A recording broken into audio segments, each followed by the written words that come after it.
Jake just co-signed the loan. My parents insisted she's your sister. She needs help 4 months later.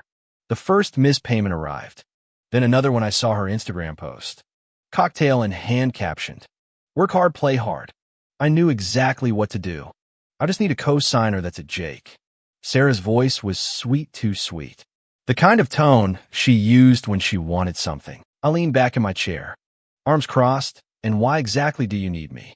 Sarah huffed because my credit isn't great, okay. But this isn't some random impulse buy. I've got a plan, I muttered Jake. Mom's voice cut in sharper than usual. This is an opportunity for your sister. She's trying to build something for herself by taking out a car loan she can't afford. Dad slammed his coffee mug onto the table. Watch your tone, clench my jaw. Here we go. Sarah pressed her hands together like she was holding in a prayer. Listen, I'm going to start driving for a rideshare service. Full-time is good money. I did the research. Did you? I asked, leaning forward, because I'm pretty sure that research would have told you that a car loan is not a great idea when you're already drowning in credit card debt.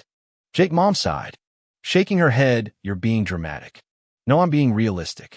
I shot back. Sarah groaned. Why do you always do this? Every time I try to do something, you act like I'm some clueless fool.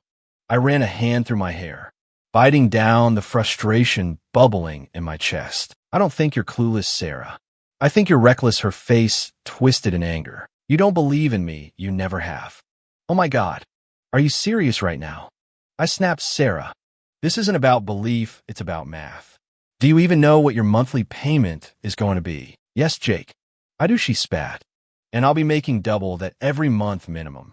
I glanced at Mom and Dad, expecting some kind of logic from them. Instead, Mom was giving me that tight-lipped, disapproving look she reserved for when I wasn't falling in line. Dad just folded his arms, waiting for me to give in like I always did. Mom spoke first. Jake, she's your sister, and family helps each other. I laughed bitterly. Family helps each other, not screws them over when the payments stop coming in. Sarah gasped, offended. You seriously think I do that? Yes, I said flatly. Mom's face darkened. Jake. Dad exhaled through his nose, the way he always did before delivering some fatherly wisdom. You've got a good job, a stable income. This is nothing to you, but it means everything to your sister. It's not nothing. I gritted out. You realize if she stops paying, I'm the one they come after, right? It hits my credit score, my paycheck. Oh my God. Sarah groaned, rolling her eyes. You're acting like I'm some degenerate who can't hold down a job. I raised an eyebrow. Well, Sarah grabbed a throw pillow and chucked it at me. Sarah, Mom scolded. She threw her hands in the air. What, he's being a jerk. Dad pinched the bridge of his nose enough. Then he looked at me. Jake, this isn't just about Sarah. It's about us as a family. We believe in her. We're asking you to do the same. I exhaled sharply, looking away. I already knew how this would end. I could fight, or I could sign the papers. Sarah nudged the contract toward me, her voice suddenly softer. Please, Jake. Just this once. My gut screamed. Don't do it, but I reached for the pen anyway. Sarah lasted exactly 4 months. At first, she was buzzing with excitement. Jake, I made $250 in one night. She texted me, told you this was a good idea. For a while, she actually put in the work. She'd wake up early, drive until midnight. Some days, even turned down plans to stay on the road. And I'll admit, I started to think maybe I was wrong. Maybe she's actually sticking to something for once. Then the excuses started. Ugh. I needed a mental health break. Driving all day is exhausting. Some guy puked in my car, and now I need to get it detailed. That's like my whole day's earnings gone. I was going to drive this weekend, but Ashley got free tickets to Miami. And I needed this trip, Jake. You don't get it, I got it. I got it when the first late payment notice came in the mail. Addressed to me, I got it. When the bank called, saying the second payment hadn't gone through either. I really got it when I checked her Instagram and saw a picture of her lounging on a beach with a margarita. The caption reading, work hard, play harder, palm, tree sparkles. That was the moment I knew. I called her immediately. She didn't pick up. I called again, straight to voicemail. So I sent a text, Sarah, where's the car payment? 3 dots appeared, then disappeared, then finally, chill, Jake. I'm handling it. I took a deep breath and replied. Define handling it. Nothing. Fine, if she want to play games. I take it straight to the source. I called Mom. Jake, How's my favorite son? She greeted cheerfully. I'm your only son, Mom. Where's Sarah? Oh, she's out with some friends. I think why? She missed her last 2 car payments. Silence, then a carefully neutral oh. I rub my temples oh. That's all you have to say. Well, she's been going through a tough time, Jake. You know how stressful this job has been for her. She hasn't had this job for a month, Mom. She didn't quit. She just needed a break. It was affecting her mental health. Did she tell the bank that? Because they don't seem to care about her mental health, Mom. They care about the money. Mom sighed, Jake. You make plenty, can't you? Just cover this for a little while. She'll get back on her feet soon. I barked out a laugh. Wow. I knew this was coming, Jake. No, seriously. I should have placed a bet. How long before they ask me to just pay it myself? Don't be so dramatic. I gripped the phone tighter. Dramatic, Mom. I co-signed that loan as a favor. Not so you and Dad could sit back while I pay for Sarah's financial decisions. Watch your tone, no. You watch who you're defending right now. Your daughter took out a loan. Promised she'd handle it, and now she's spending the payments on overpriced cocktails and weekend trips. She's trying, Jake. No, she's not. I snapped. She stopped trying the second she knew she could get away with it, and you're just letting her. Mom sighed again. Listen, I'll talk to her, okay? But you have to be patient with her. She's still figuring things out. Clench my jaw. She's 27, Mom. When exactly is she supposed to figure it out? When I'm bankrupt, Jake. I was done. Tell her she has 1 week to fix this one. If she doesn't, I'll handle it myself. What does that mean? You'll see. I hung up before she could argue. Sarah wanted to play games, fine. I was about to end them. Sarah didn't. Make a single payment, not in a week. Not in 2, not in a month. But you know what she did do? Post a new picture on Instagram. Self-care weekend tropical drink, son. Sometimes you just gotta treat yourself. 2 hearts hashtag. Work hard, play hard. I stared at my screen, my fingers curling into a fist, just as an email from the bank popped up. Final notice, your account is delinquent. Immediate action required. That was it. I was done. I grabbed my phone and dialed her number. She picked up on the 4th ring, her voice dripping with fake sweetness. Jakey, hey. What's up? Clench my jaw. Where's the money, Sarah?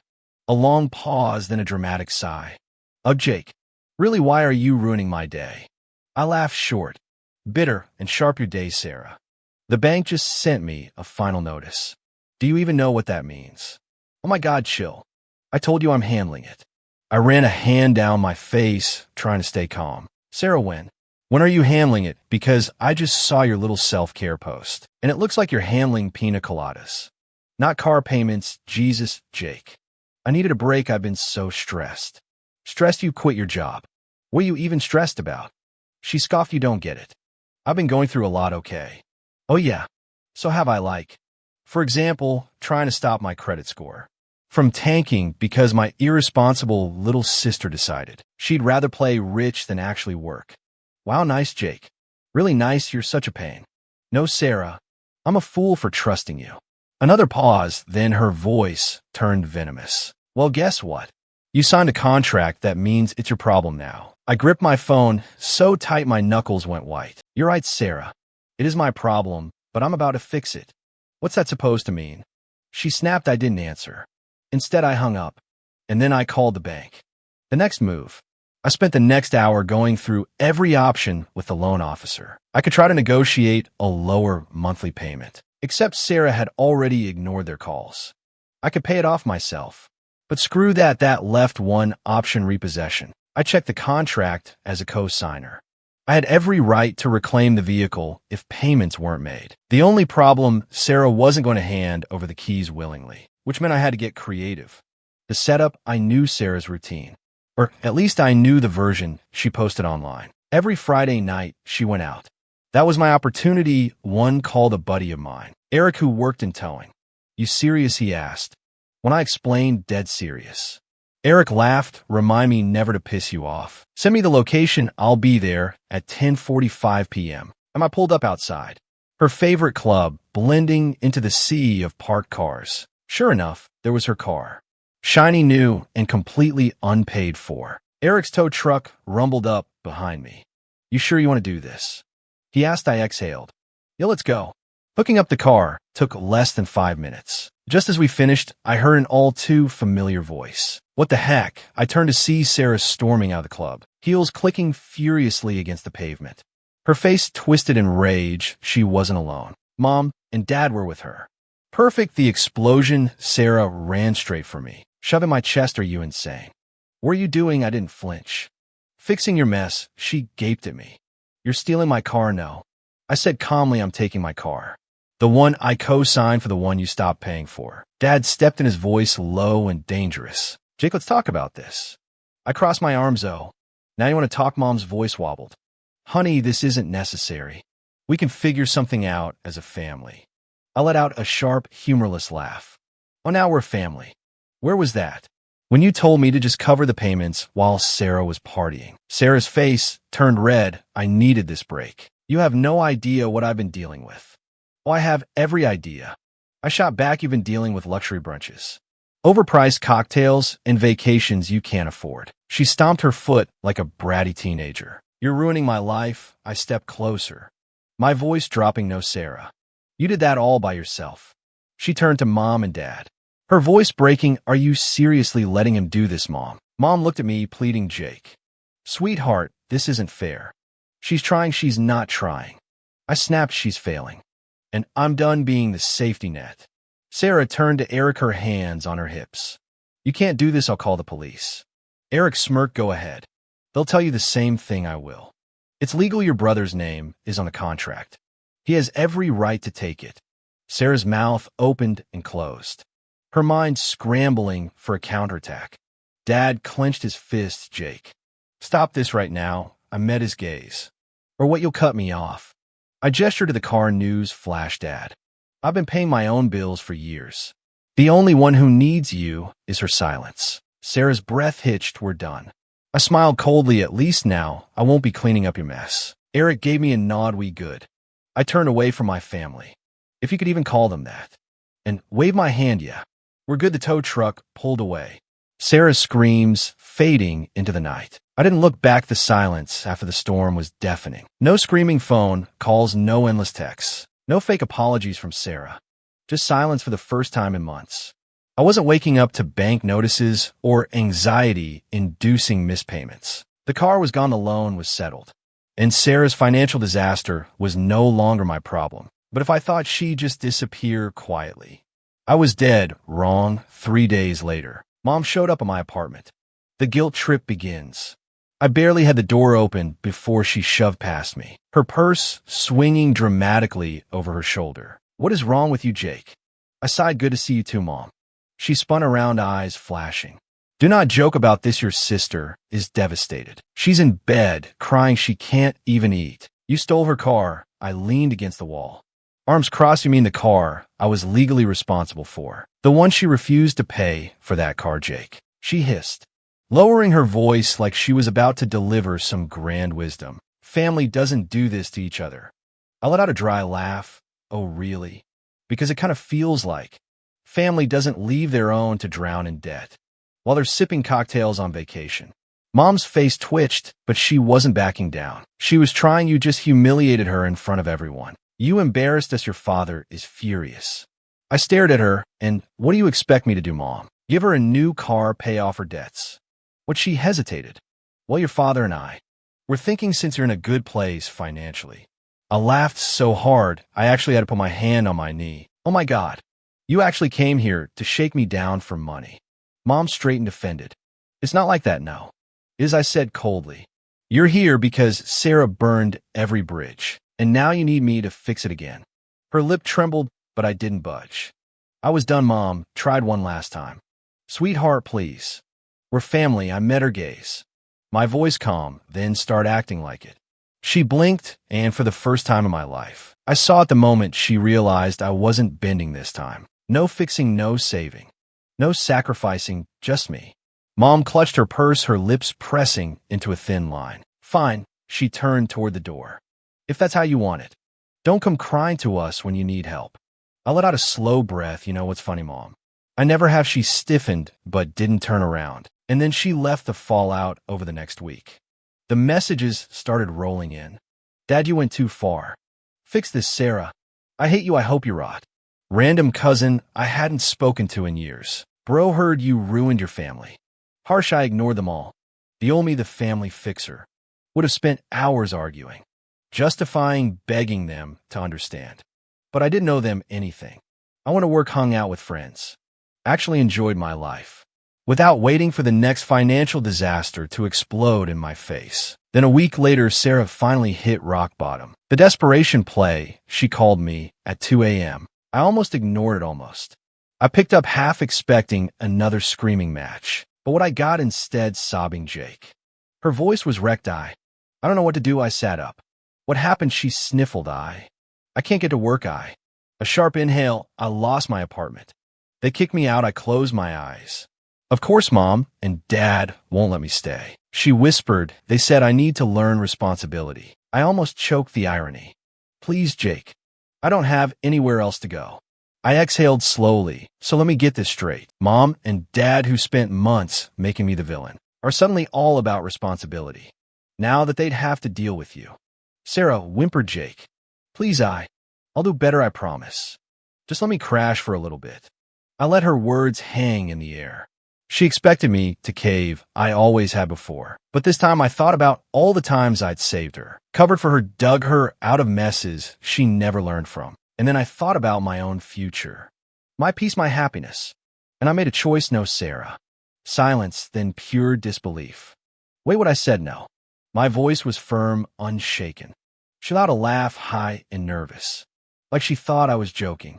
Jay, come on, I have nothing right now. I leaned back against my pillows, my voice eerily calm. Then maybe you should have thought about that before blowing every chance you had, Jake. I cut her off. I hope you figured out, Sarah. Really, but you're not my problem anymore. And for the first time in my life, I hung up on her the shift the next day. I blocked her number. Dad sent me one last message. This is on you. I didn't even bother responding because, for the first time ever, it wasn't on me at all. 6 months later, I stood in my own apartment. My real home, not just a place, where I was constantly waiting for the next family disaster to explode. No texts demanding money. No guilt trips, no Sarah blowing on my phone with excuses. Just silence and peace, the final attempt. It had been months since I had heard from Sarah. She had disappeared from social media, stopped trying to contact me, and for the first time in years, I had zero responsibilities tied to her mess. Then one evening, I got a text from an unknown number. Sarah. Jake, I know I'm probably the last person you want to hear from, but can we talk? I stared at the message for a long time. Part of me wanted to ignore it, but another part of me, I had to know if she had actually changed. So, against my better judgment, I responded, me. What do you want, Sarah? Her reply came almost immediately. Sarah, I need to see you, please. So I agreed to meet. The coffee shop confrontation. I picked a neutral place, one where she couldn't throw a tantrum or make a scene. When she walked in, she looked different. Not the Instagram perfect designer wearing Sarah I had known. She looked tired. There were dark circles under her eyes. Her hair wasn't perfectly styled. And for the first time in years, she didn't have the same smug look on her face. She sat down, nervously stirring the coffee she had barely touched. Thanks for meeting me, she muttered. I leaned back in my chair, arms crossed. Get to the point, Sarah. She winced but nodded. I've been working at a diner. That caught me off guard. You working? She gave a hollow laugh. Yeah. Turns out when you have no one left to bail you out, you actually have to figure things out on your own. I didn't say anything. She sighed. Look, Jake, I'm not here to ask for money. I swear I needed to tell you that you were right about everything. I raised an eyebrow. Excuse me. She looked down at her hands, fidgeting. I spent my whole life assuming someone else would fix my problems. Mom, Dad, you. And when you finally cut me off, I had nothing, no backup plan, no safety net, just me. For the first time, her voice cracked. I hated you for it at first. She admitted. I wanted to believe you were just being cruel, but now I get it. I sat there processing her words. This was the first time Sarah had ever admitted to being wrong. The first time she wasn't blaming everyone else. I didn't know what to do with that. So what now? I finally asked. She exhaled shakily. I don't know. I'm just trying. I'm not asking you to forgive me overnight, but I wanted you to know that I see it now, and I'm sorry. I studied her, trying to see if this was another manipulation. But for the first time in forever, I believed her. I nodded slowly. Good, you should be. She let out a small, sad smile. Yeah, moving forward. Sarah and I didn't magically go back to being close, but I walked out of that coffee shop feeling lighter for once. I wasn't carrying her weight anymore. I had finally let go, and that was freedom.